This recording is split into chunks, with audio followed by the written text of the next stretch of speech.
Laraklem jinggit na pi Jinggim kalong twili Hakum kani kapirthi ngaing Leno he ka jinggim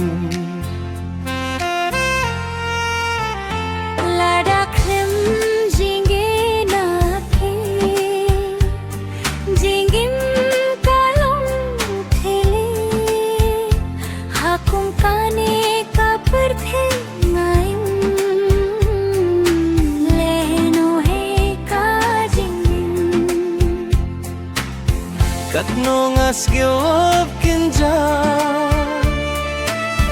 Banim bad hinga kwaha Shano kingan pai min sem Dap tang jing kuslai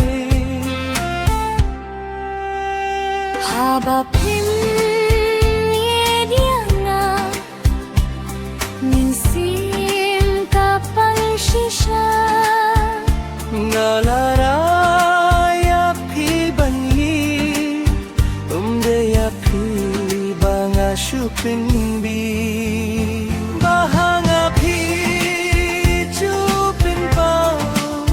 Marway nga kang umat kija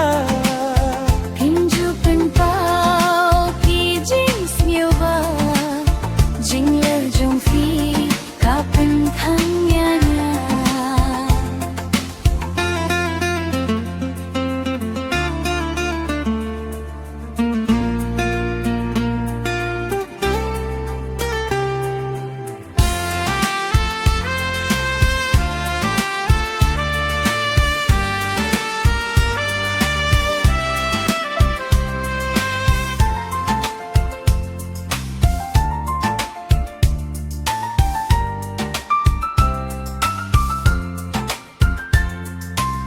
Ladaya nga Pimsya bale Nga hunkat kum ka jing pinyay dublay Hapo min siem kat no kathang Namar nga kwa habang yadon lang Ladaya nga pimska palay Nga hungkat kum ka jing pinyay dublay Hapo min siem kat no kakthang Namar nga kwa banyadam lang